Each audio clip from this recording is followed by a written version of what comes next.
Hi guys, and welcome sa ating new episode of Few Minutes with Harvey.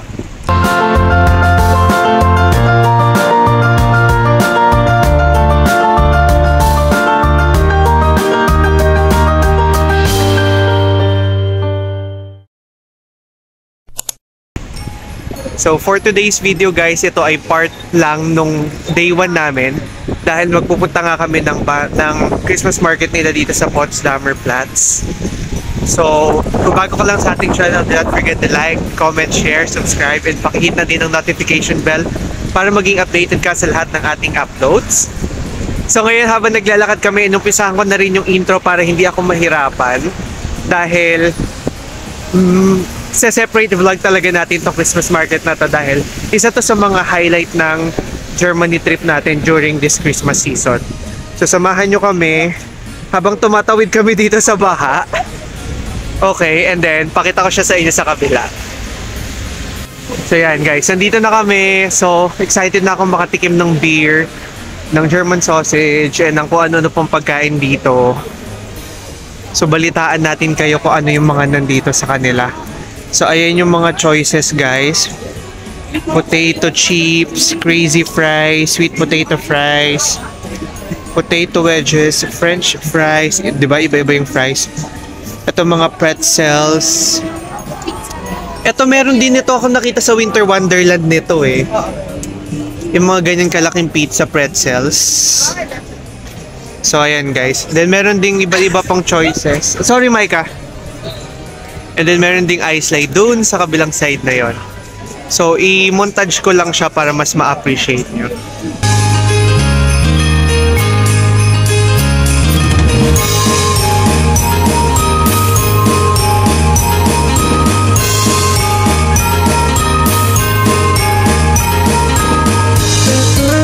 Isa talaga ako sa mga pinaka-excited guys. So, tingnan nyo, ito na yung burger nila, yung steak, and then yung sausage nila.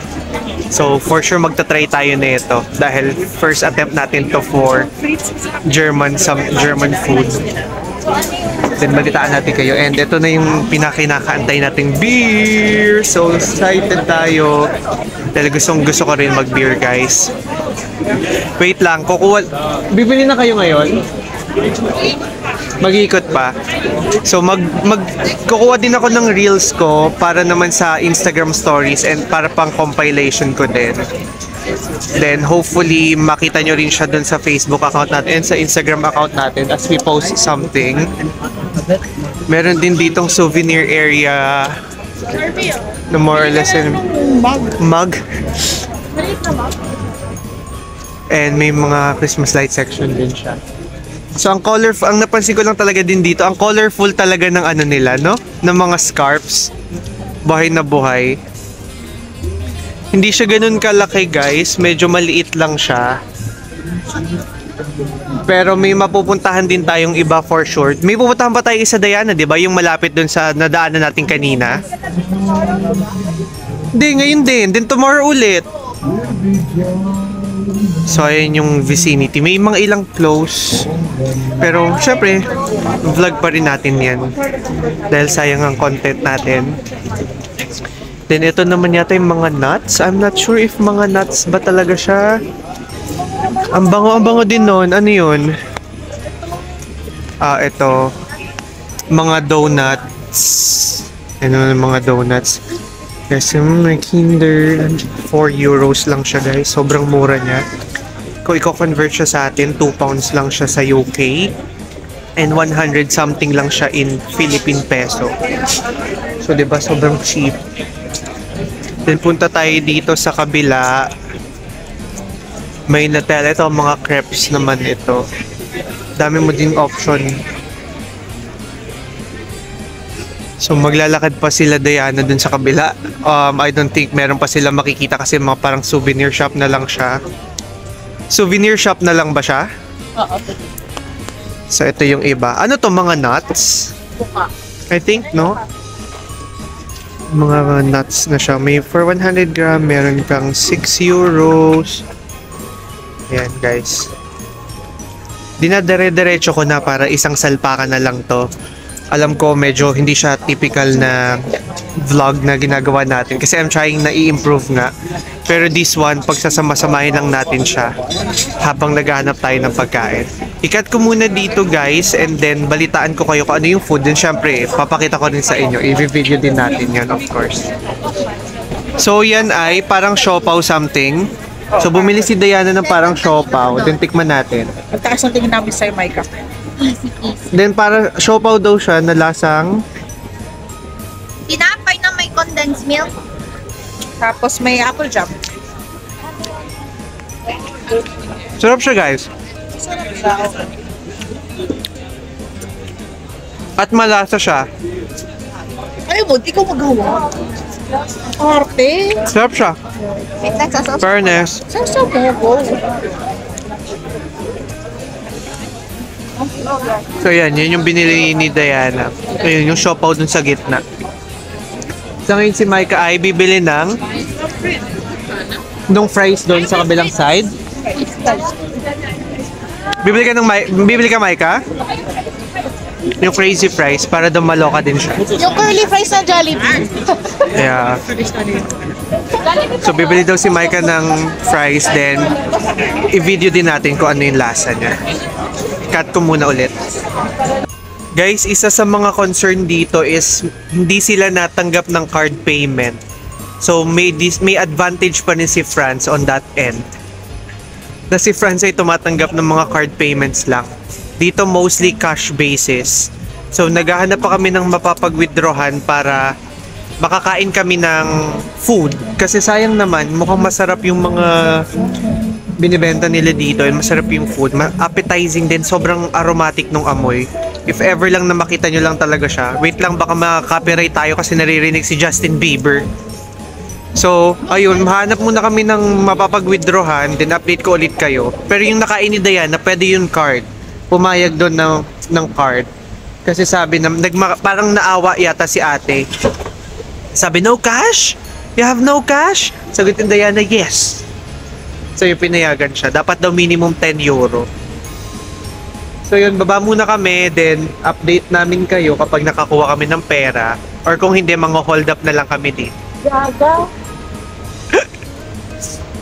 Hanap lang kami, then update natin kayo guys. Kasi for sure naman makakahanap naman kami ng mawi-withdrawhan.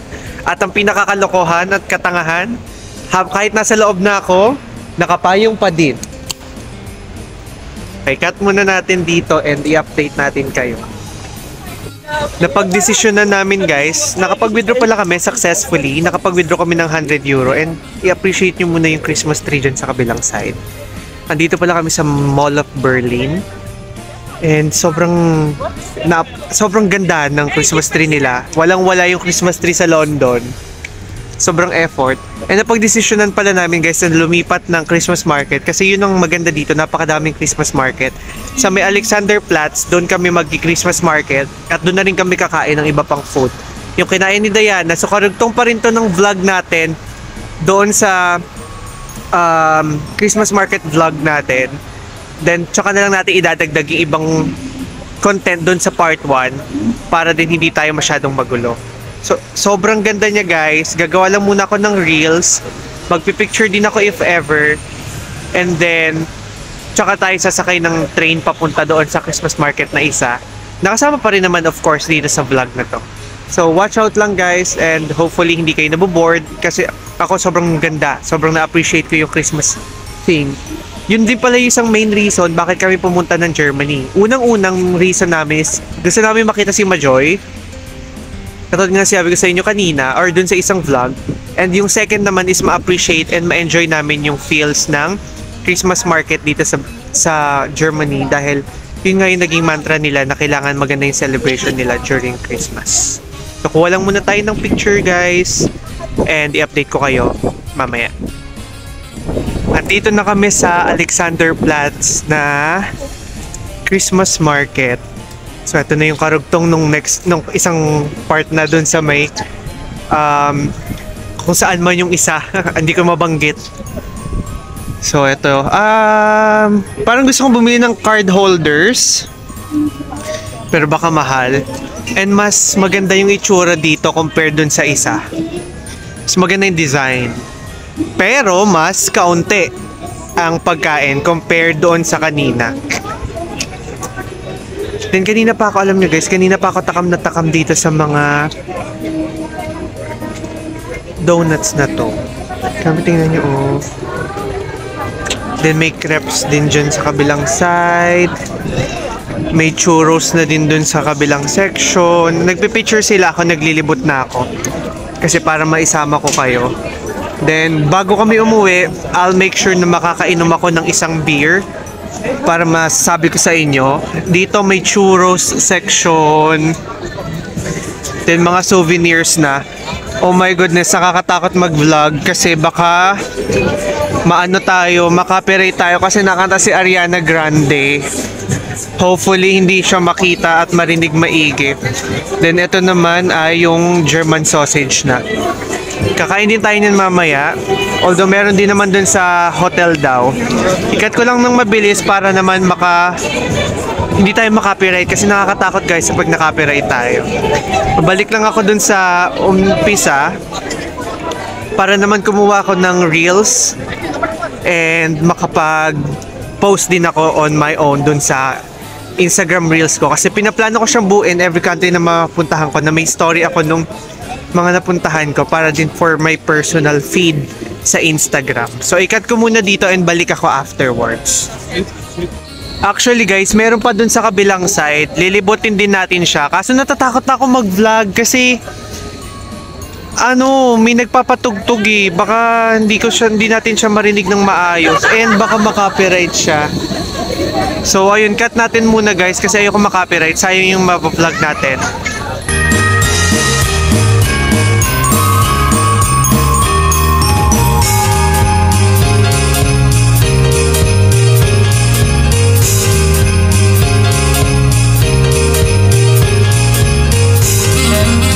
Dito kami napadpad sa kabilang section guys and mas mukhang laid back dito compared dun sa other side kasi mas may time ka makapaglibot, mas may space ka para maglibot at mas marami ka din pwedeng makita pang iba. Ayan na yung sinasabi mo Diana. Pakita ko sa inyo sa kabilang side guys. Ayan guys, so German sausage, ito ay mushroom, fries, I don't know yung isa sausage ulit, yung isa yata pork. Yun naman sa kabilang section ay mga meats. Grabe, mga knuckles na ata to guys. Grabe, mukhang sobrang sarap niya. Ito yata laing. I'm not sure. Grabe. Tsaka yung kabila. Grabe guys, mukhang sobrang sarap ng food. Dapat i-matry natin siya. Pero ito maganda rin sa kabila. Ito naman sa kabila, mga sweets naman. If fan kayo ng sweets, kitang naharangan tayo ni ate. Ayan guys, mga sweets.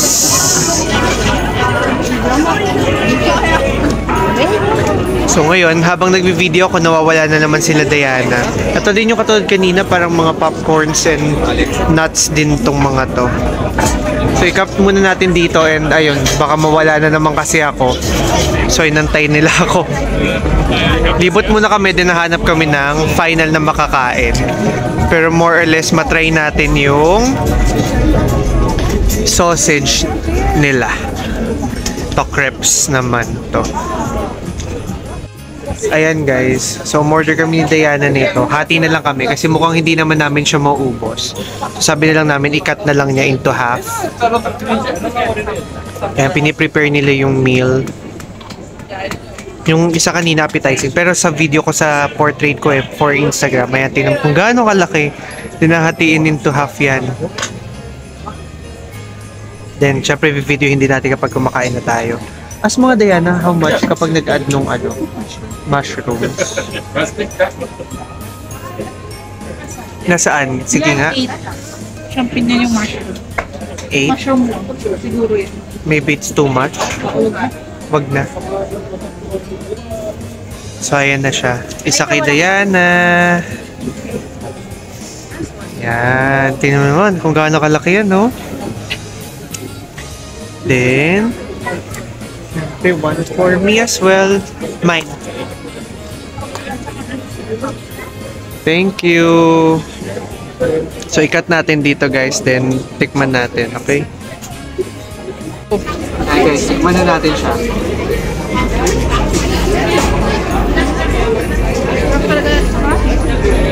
Isang pata na yun? Parang hamonado ka.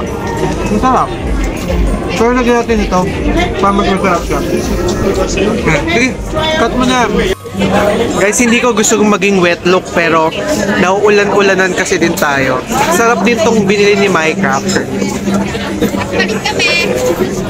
Nagpalit kami ni Micah. Pero nagkaroon kami ng beer. Hi! Would you recommend some beer for me, please? Yes. What beer One would you beer? recommend? Yes. I beer 11 Evo, please. So, 11 euro yung beer. With 5 Evo the glass. Ano may deposit? One chocolate kiss? Yes. Baileys? Kaso 6 lang pala kasi 6 yung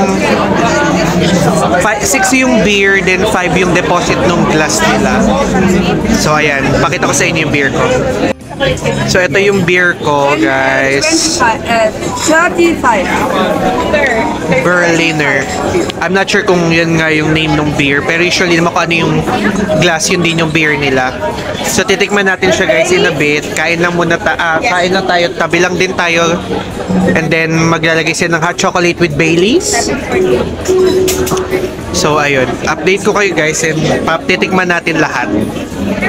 And promise ko sa inyo everyday magbi-beer tayo para sulit ang ating ano. For sure papagalitan lang ako. Buti na lang ano? Sarap. Cut ko muna guys, and kapag nakapwesto na kami, video tayo ulit. Ayan guys, itikman na natin ngayon yung pinagmamalaki ng Germany na beer.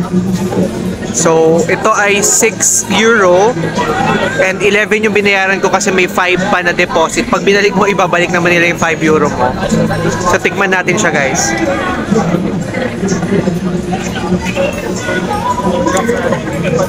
Grabe, ang sarap niya. Second to, doon sa Affligem. Yung Affligem pa rin yung first ko talaga. Pero mas masarap siya compared dun sa mga natikman kong beer sa London. Sorry pero mas masarap to kaysa dun sa ano. Malapit din siya sa lasa ng Brewdog na IPA. Grabe, ang dami ko na nababanggit na beer. Pero mas matapang pa rin yung Stella kumpara dito. So ito para siyang pasanmig yung dating niya. Sanmig apple. Hindi naman totally apple kasi wala naman lasang apple. Pero parang medyo ganun yung hagod. Medyo matamis. Tsaka medyo smooth lang yung dating niya sa lalamunan. So, tingnan ulit natin. Yeah. Masarap siya guys. Okay na okay siya. So cut muna natin dito kasi may nagpapatugtog ng music. Pero yung kanta naman ng gitara okay lang yun eh. So enjoy lang muna namin to. Sila Diana, ang binili nila ay Baileys with hot chocolate. Tama? Hindi ko na alcoholic po kami. Ayan, Baileys with hot chocolate. Huwag ka maniwala sa kanila. So yun, kain lang muna sila. Ako tapos na ako. Hindi ko na naubos yung tinapay kasi sobrang laki ng tinapay. And ayun, so basically ito yung night namin sa night market dito or Christmas market nila. Then babalik tayo mamaya doon sa isang vlog na for sure naman na-post na bago nyo pa ito marinig. So update ko kayo ulit guys. Kakatapos lang namin uminom guys and I can say na second yun sa pinakamasarap na beer na natikman ko in my entire life. First, yung Affligem. Yung tinikman talaga namin sa France ni Diana. Wala talagang makakatalo doon. Yun yung pinakamasarap na beer na natikman ko. Promise. If you guys know it na kung meron yan sa Pilipinas or meron yan sa London meron eh. Order ka sa Amazon. Hindi kasi wala siya sa ano, may katropa ako sa unit namin na manginginom, yung pala kanya pinag-uusapan ko ng inuman, babae pa yun bago sabi niya, hanapan niya daw ako ng Affligem, then yun daw iririgalo niya sa akin sa Christmas. Sabi ko, I'm waiting for that. Pero hindi niya daw mahanap, sabi niya, honey, I can't find your Affligem.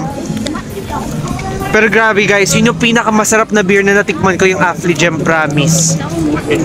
Second, itong natikman ko dito, yung Berlini something. So yun, ngayon papunta kami ng mall. And maghahanap si Diana ng teddy bear. Dahil yun yata yung ibibigay niya kay Majoy. So, dito ko na ikakat tong video natin ng Christmas market here in Germany.